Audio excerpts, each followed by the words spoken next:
Hey everyone, my name is Eric and you're watching Soft Gay Stories, the place where we dive into heartfelt, dramatic, and sometimes steamy gay love stories. Today's story is one that will keep you on the edge of your seat. It's titled, My Straight Roommate Did This to Me While I Was Sleeping. What really happened that night? Was it an accident, a misunderstanding, or something more? Stay tuned as I take you through this unexpected and emotional journey. Let's get into it. On an unusually warm Friday afternoon, I found myself home alone, grappling with a persistent leak under the bathroom sink. Despite my attempts to remedy the situation, I had only exacerbated the problem, resulting in water pooling on the tiles and soaking the edge of the bath mat. Frustrated, I decided to call Fast Fix Plumbing, a service recommended by a friend for its reliability and affordability. Within minutes, I received confirmation that a plumber would be dispatched shortly. About half an hour later, the doorbell rang. Wiping my hands on a dish towel, I opened the door to find a man who defied my expectations. He stood tall, easily over 6 feet, with broad shoulders that filled out his dark blue uniform impeccably. His neatly trimmed beard framed a strong jawline, and his brown eyes exuded a quiet confidence. His warm, unassuming smile caught me off guard. "Hi, I'm Jesse from Fast Fix Plumbing," he introduced himself, holding up his toolbox. His deep, steady voice was unexpectedly soothing. For a brief moment, I was at a loss for words, but I quickly regained my composure. "Thank you for coming so quickly. The bathroom sink has been leaking for a while, and I made it worse while trying to fix it myself." He chuckled softly, his smile widening just enough to send a flutter through my stomach. "Don't worry, that happens all the time. Let's take a look." I led him through the house to the bathroom, suddenly acutely aware of my surroundings. Had I left anything embarrassing out? Was the counter clean? As he set down his toolbox, I felt a mix of anxiety and anticipation.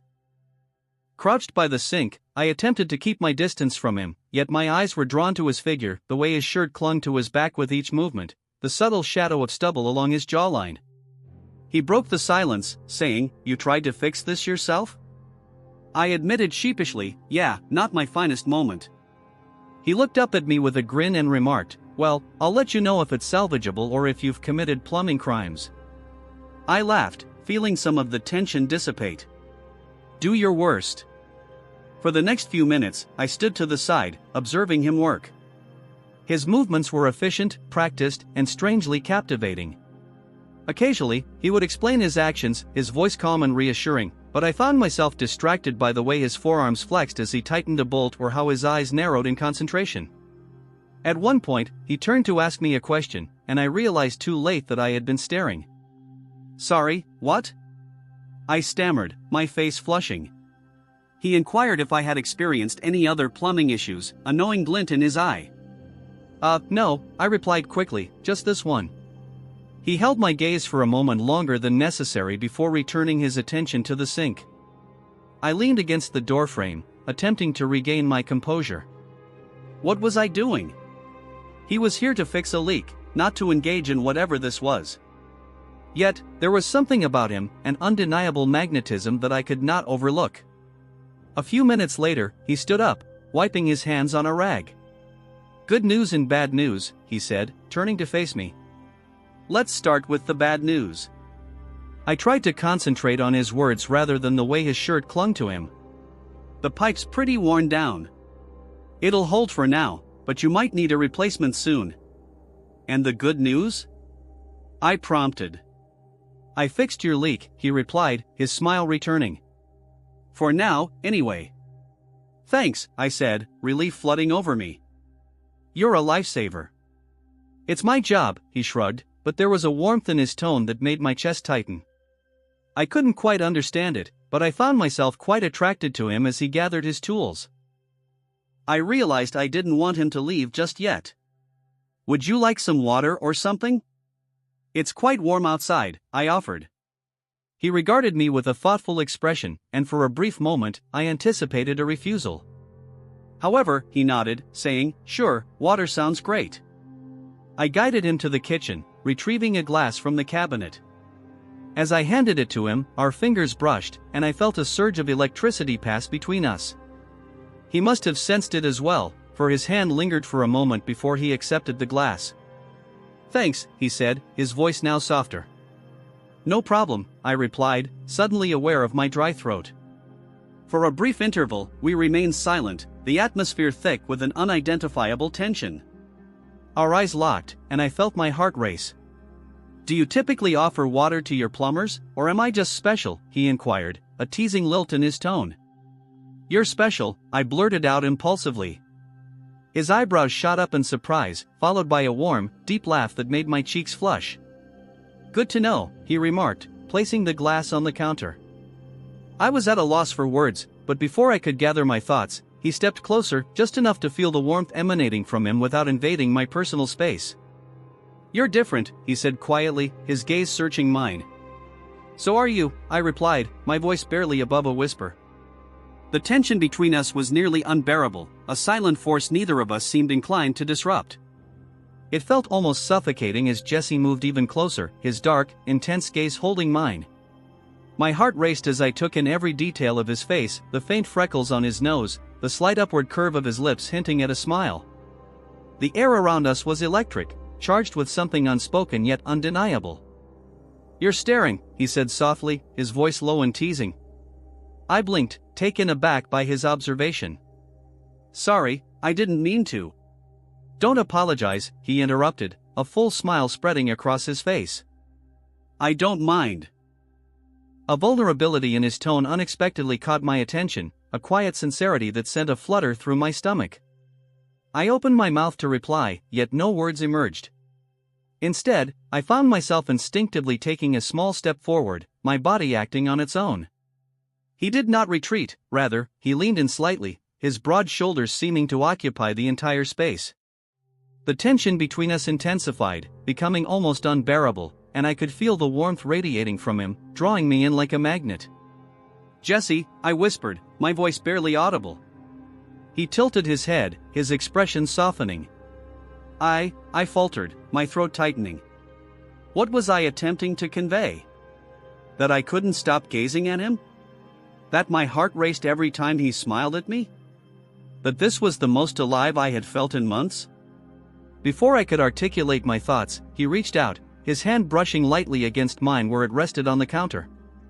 The touch was brief, almost tentative, yet it sent a shiver down my spine. My breath caught, and I looked up at him, searching his face for reassurance or permission. "Sorry," he murmured quietly, though the way his hand lingered suggested he did not truly mean it. "Don't be," I replied hastily, my words tumbling out. His eyes darkened slightly as his fingers curled around mine in a gentle yet purposeful grip. "I don't usually do this," he confessed, his voice low and rough, "but there's something about you." The way he trailed off made my chest tighten, and before I could overthink it, I leaned in, closing the small distance between us. It felt instinctive, natural, as if every nerve in my body was urging me toward him. Then, his lips met mine. The kiss was soft at first, tentative, as if he were offering me the chance to pull away. But when I didn't, when I tilted my head and leaned into him, he deepened the kiss, his hand moving to cradle the side of my face. His touch was warm and grounding, sending a wave of heat coursing through me. I could not think, could not breathe, all I could do was feel the gentle scrape of his stubble against my skin. The firm press of his lips against mine, coupled with the steady warmth of his hand as it glided down to my waist, conveyed a sense of urgency. He kissed me as if he had longed for this moment just as intensely as I had. When he finally withdrew, his forehead rested gently against mine, and we both found ourselves breathing heavily. His eyes searched mine, revealing a tumult of emotions, uncertainty, longing, and fear. "I shouldn't have done that," he murmured, though his tone lacked any real conviction.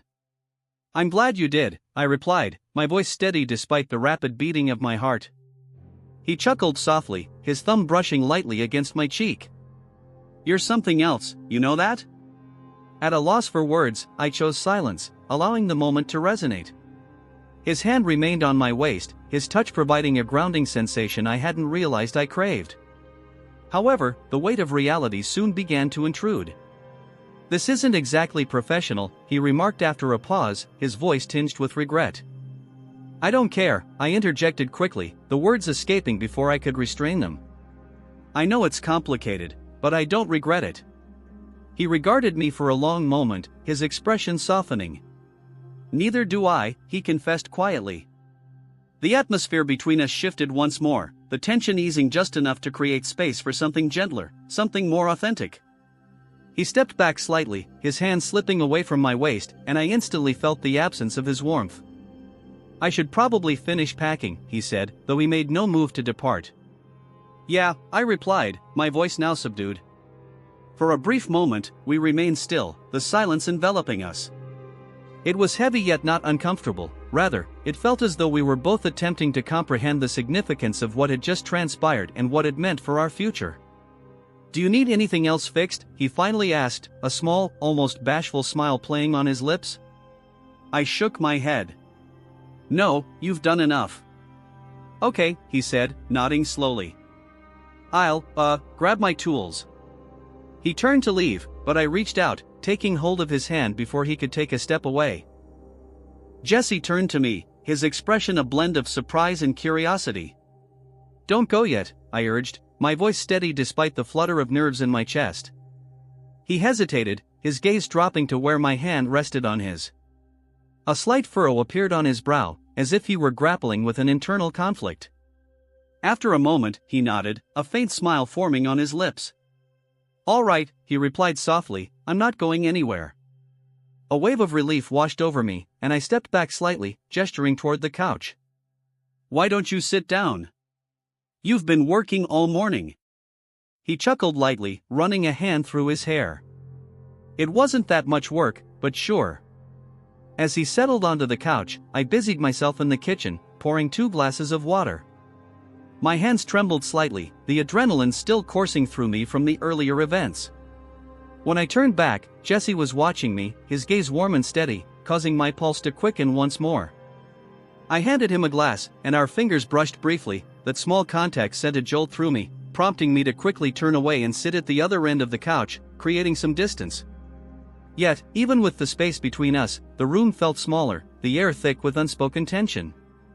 "Are you okay?" he asked gently after a moment.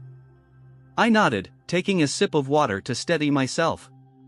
"Yeah, just processing." He leaned back against the cushions, his broad shoulders taking up more space than seemed possible.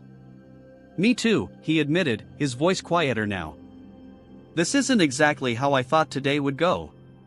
I let out a soft, shaky laugh. "Yeah, me neither." We sat in silence for a few moments, a hum of the air conditioner the only sound in the room. I wanted to say something, anything to break the quiet, but the words eluded me. Jesse, however, seemed perfectly content to let the silence linger, glancing at me occasionally with an expression I couldn't quite interpret. Finally, he broke the stillness. "Can I ask you something?" "Certainly, here is a rewritten version of the provided text." I assured him that my voice was now more composed. "What's going on with you?" he inquired, a playful smile gracing his lips. I blinked, momentarily taken aback. "What do you mean?" I asked. He leaned in slightly and replied, "Guys like me don't typically find themselves kissing someone like you on an ordinary Tuesday." My cheeks flushed as I looked down at my hands, uncertain of how to reply. "I don't know," I admitted. "Honestly, I suppose there's just something about you." He chuckled, the sound low and warm, which made me smile despite myself. I glanced up to see him observing me with a softness in his eyes that caused a pang in my chest. "What about you?" I inquired, my voice barely above a whisper. He hesitated, his expression shifting to one of seriousness. "Truthfully, I'm not sure," he confessed. "I've been trying to understand that since I entered this place." I tilted my head, curiosity rising despite the lingering nerves in my stomach. "What do you mean?" I prompted. He sighed, running a hand through his hair once more. "This isn't something I typically engage in. I always maintain a professional demeanor, but the moment I saw you..." His voice trailed off as he lowered his gaze to his hands. It felt as if everything I believed about myself vanished. The vulnerability in his tone surprised me, stirring a complex mix of emotions: excitement, fear, and hope intertwined in a way that left me breathless. I said softly, leaning slightly toward him, "You don't need to justify yourself." He looked up, his eyes locking onto mine. "I feel like I must," he replied quietly, "because this isn't just a random occurrence for me, it holds significance." His words struck me profoundly, and I had to remind myself to breathe. "It means something to me as well," I confessed, my voice barely audible. The atmosphere in the room shifted once more, becoming denser yet not unpleasant. It felt as though we were both holding our breath, anticipating the next move from the other.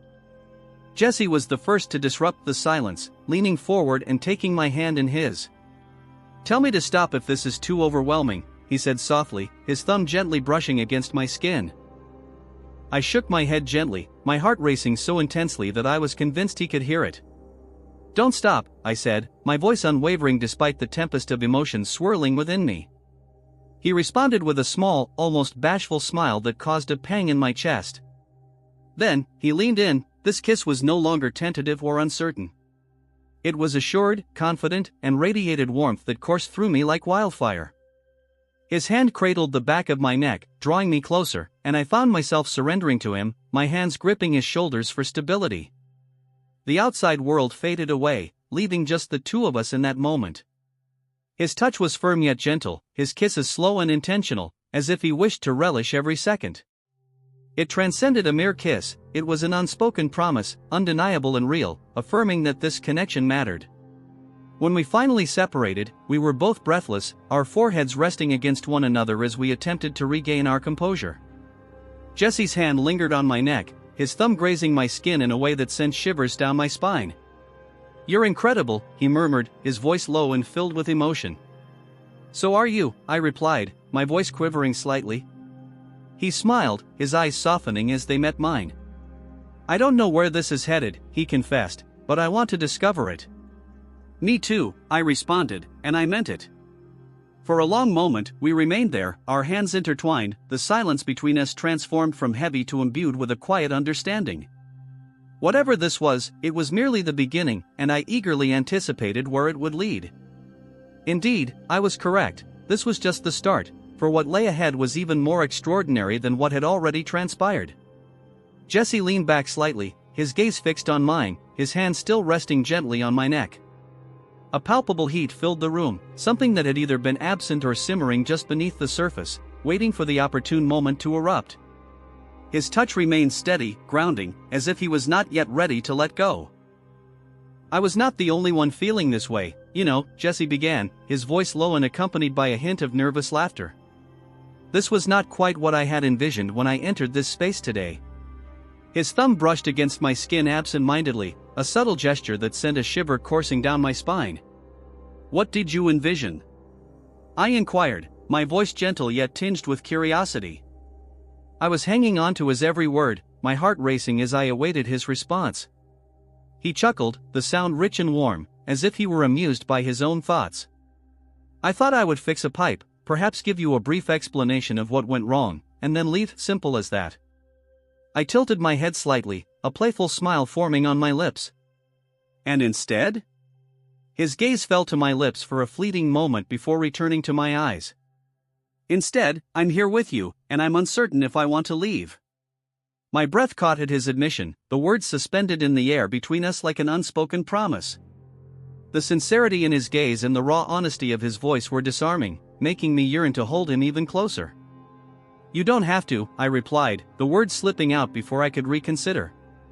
Jesse's lips curled into a small, almost bashful smile. "You say that, but a part of me wonders if I am dreaming right now." I let out a soft laugh, shaking my head. "You are not dreaming." "Good," he murmured, his hand gliding from my neck to my shoulder, where it lingered, warm and reassuring. "Because I don't think I would want to wake up." The tension between us was palpable, an electric charge that made the air feel thick and heavy. I could sense the warmth radiating from him, the faint scent of his cologne enveloping us. Everything about him, his presence, his touch, the way his voice resonated deep within me, was overwhelming in the most delightful manner, and I wished for it to last. "You are something else," Jesse remarked suddenly, his voice soft yet filled with conviction. "I cannot quite articulate it, but you make it incredibly difficult to walk away." "Then don't," I replied. I spoke softly, struggling to find my voice amidst the rapid beating of my heart. For a brief moment, he paused, his gaze searching mine as if attempting to unravel a mystery to which only I possessed the key. Gradually, a smile emerged on his face, a blend of relief and disbelief. "You have no idea what you are doing to me right now," he remarked, his tone playful yet tinged with a deeper emotion. "Perhaps I do," I replied, a smile forming on my lips in response. He chuckled softly, the sound easing the last remnants of my anxiety. Without further hesitation, he leaned in once more. This time, our lips met in a kiss that was more profound and assured than the first. It unfolded slowly and intentionally, as if he were cherishing each moment. I found myself surrendering to it, my hands instinctively moving to his chest, fingers gripping the fabric of his shirt as I drew him closer. The warmth radiating from his body against mine was intoxicating, and the steady cadence of his breath anchored me in a moment that felt almost dreamlike. Jesse's hands traveled to my waist, his grip both firm and gentle as he maneuvered me backward, lightly pinning me against the counter. The coolness of the surface contrasted sharply with the heat enveloping us, sending a shiver coursing down my spine. He pulled back just enough to meet my gaze, his forehead resting against mine as we both took a moment to catch our breath. "You are going to get me into trouble," he said, his voice low and laced with playful warmth.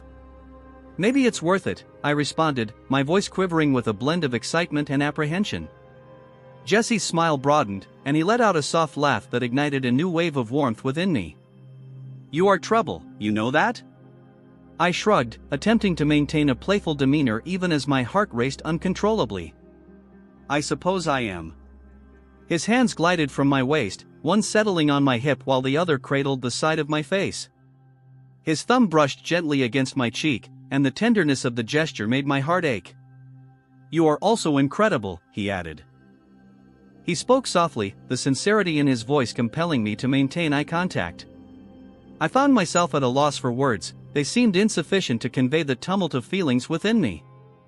Instead, I leaned in and pressed my lips against his, a kiss that served as both an affirmation and an inquiry. Jesse responded without hesitation, his arms tightening around me as if he feared I might vanish. Time lost its meaning as we became enveloped in one another, the outside world fading into insignificance, leaving only the gentle hum of the refrigerator and the rhythm of our breaths to fill the silence. Jesse's hands were everywhere, on my waist, my back, my arms, each touch intentional and imbued with a quiet intensity that left me breathless. Eventually, he withdrew slightly, his hands still resting on my hips, gazing at me with a blend of wonder and disbelief. "I don't think I've ever met anyone like you," he murmured, his voice barely audible. A warmth spread through me, unrelated to the room's temperature, causing my cheeks to flush. "Good," I replied, my voice soft yet resolute, "because I don't think I've ever felt this way with anyone else." Jesse's smile deepened, and he leaned in to place a lingering kiss on my forehead before pulling back just enough to meet my gaze. "I'm not going anywhere," he assured me, his tone imbued with quiet determination. His words washed over me like a wave of relief, allowing me to relax against him. The weight of unspoken thoughts settled into a comforting silence. For now, we did not need to discuss what lay ahead. Jesse's hand remained on my waist, his presence anchoring me in a way I had never experienced before. The room was tranquil, filled only with the sound of our breathing and the faint hum of the refrigerator. The space between us, already minimal, seemed to vanish entirely as his eyes held mine, filled with an indescribable emotion that made my heart swell. "I cannot leave now," Jesse said softly, his voice breaking the silence yet failing to alleviate the tension. There was a heaviness to his words, a quiet recognition that whatever was unfolding between us was not merely transient. "Then don't," I replied, my voice more composed than I felt internally. The words lingered in the air, almost as a challenge, daring us to muster the courage to prolong this moment. Jesse's lips formed a subtle smile as his fingers grazed my hip, seemingly gauging my reaction. When I remained still, he leaned closer, his forehead gently resting against mine. "You make it sound so effortless," he murmured, his tone playful yet imbued with a vulnerability that resonated with me. "Perhaps it is," I responded, my hands moving to rest against his chest, feeling the steady rhythm of his heartbeat beneath my palms, synchronizing with my own. "Sometimes, the simplest things are the most difficult to accept." He chuckled softly, shaking his head slightly. "You are quite remarkable," he said, his voice warm, "and I don't mean that in the way you might think." "Then how do you mean it?" I inquired, intrigued by the sudden seriousness in his demeanor. Jesse stepped back just enough to meet my gaze without severing our connection. "I mean," he began, his hands tightening around my waist, "that you possess a unique ability to make everything else seem trivial, as if nothing else matters except this moment." His words struck me profoundly, the raw honesty leaving me momentarily breathless. "You have no idea how much I needed to hear that," I said softly, my voice quivering under the weight of my emotions. "Well, it's the truth," he replied, his thumb brushing against my cheek in a gesture so tender it caused my heart to ache. For a while, we stood in silence, the space between us thick with unexpressed sentiments. I could feel the warmth of his body against mine, the steady rise and fall of his chest as he breathed. Every glance exchanged felt intentional, as if he were committing the nuances of this moment to memory, just in case. "May I ask you something again?" Jesse inquired suddenly, his voice disrupting the silence yet not the intimacy. I responded, my gaze unwavering from his. "What do you want?" His question was straightforward, yet the way he posed it, imbued with curiosity and sincerity, rendered it the most significant inquiry imaginable. I inhaled deeply, my thoughts racing as I sought to articulate my feelings. "I want this," I finally admitted, my voice scarcely above a whisper. "I want you." Jesse's demeanor softened, his eyes searching mine as if to confirm my sincerity. "Are you certain?" he asked, his tone gentle yet charged with an intensity that sent shivers through me. "I've never been more certain of anything," I replied, the words spilling forth before I could reconsider. He remained silent, but the expression in his eyes conveyed a wealth of understanding. Gradually, he leaned in, his lips grazing mine in a kiss that was both tender and electrifying. It felt like a vow, an unspoken commitment that whatever lay ahead, we would confront it together.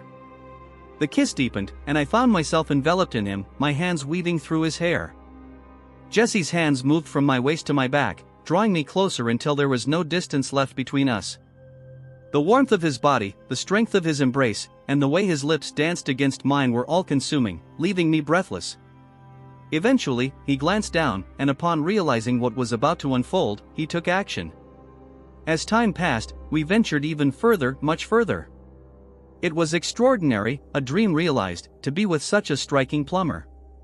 When we finally separated, both of us panting, Jesse let out a soft laugh, his hands returning to my waist as he enveloped me in a gentle embrace. "I'm not sure how we arrived at this moment," he said, his voice warm and filled with awe, "but I'm truly grateful we did." I expressed, my voice quivering under the weight of my emotions, "I simply do not want this to conclude." "It doesn't have to," Jesse replied, his tone unwavering. The confidence in his voice enveloped me in warmth, prompting a smile to break through the tumult of feelings within me. "Then let us not," I responded, my grip on his shoulders tightening slightly. Jesse's smile broadened as he leaned in to place a gentle kiss on my forehead before stepping back a bit. "You are remarkable," he said, sincerity evident in his voice. "You are aware of that, correct?" I felt my cheeks heat up, warmth spreading to the tips of my ears. "I believe you have mentioned it a few times," I replied, attempting to maintain a light-hearted tone, even as my heart raced. "Well, it bears repeating," he said, his eyes glimmering with a blend of affection and playfulness. For a while, we stood there, embracing one another as the outside world faded into insignificance. The moment felt delicate and transient, yet undeniably real, as if it were something we could cling to if we dared to be courageous. "Do you have to go?" I finally inquired, my voice barely above a whisper. Jesse paused, his gaze shifting between my eyes as he contemplated his response. "Not yet," he said, his voice gentle yet resolute. "Not if you wish for me to stay." "I do," I admitted, the words escaping before I could restrain them. "Then I will remain," he replied simply, his arms tightening around me to reinforce his commitment.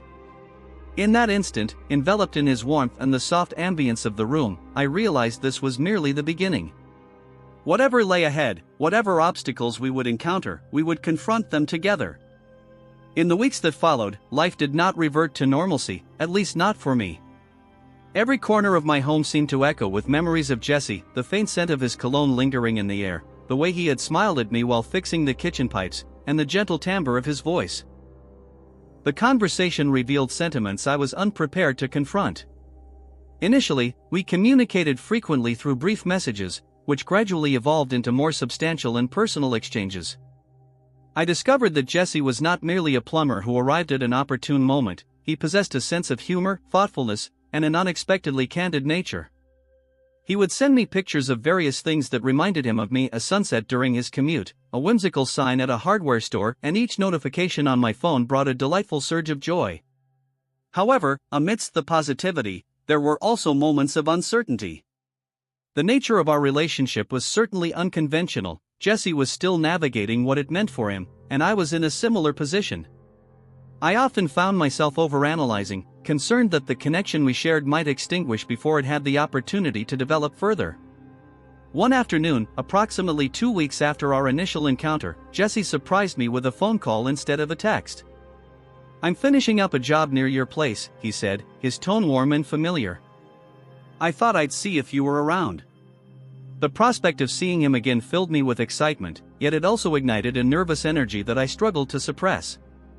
"I'm here," I responded, attempting to maintain a calm demeanor. "Come by." When he arrived, it felt as though no time had elapsed. He entered my home with an air of ease, his smile broadening upon seeing me.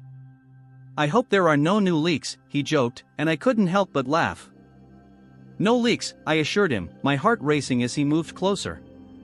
What struck me most in the subsequent weeks was the effortless nature of our interactions. Jesse did not merely enchant me, he provided stability, elicited laughter, and reminded me of the essence of genuine connection. While our relationship was not without its imperfections, there were instances when he would withdraw, hesitant, or when I would succumb to overthinking and allow my insecurities to surface. We consistently found our way back to one another. One evening, as we sat on my couch sharing a bottle of wine, he gazed at me with an expression I had not encountered before. "You know," he began softly, "when I came here that first day, I didn't expect to fix more than a mere fracture in a pipe." I leaned into him with a smile and inquired about what he had repaired. Instead of responding immediately, he hesitated, his hand lightly grazing mine. "I believe you have repaired me," he murmured softly, "or at least made me feel as though I could become whole again." The vulnerability expressed in his words left me momentarily breathless, and in that instant, I comprehended the depth of my feelings for him. Jesse was not merely a transient connection or an unforeseen encounter, he was someone who made me feel acknowledged, desired, and valued in a manner I had not experienced in years. As the weeks transitioned into months, our bond only grew stronger. There were no grand proclamations or theatrical moments, just the quiet, steady development of something genuine.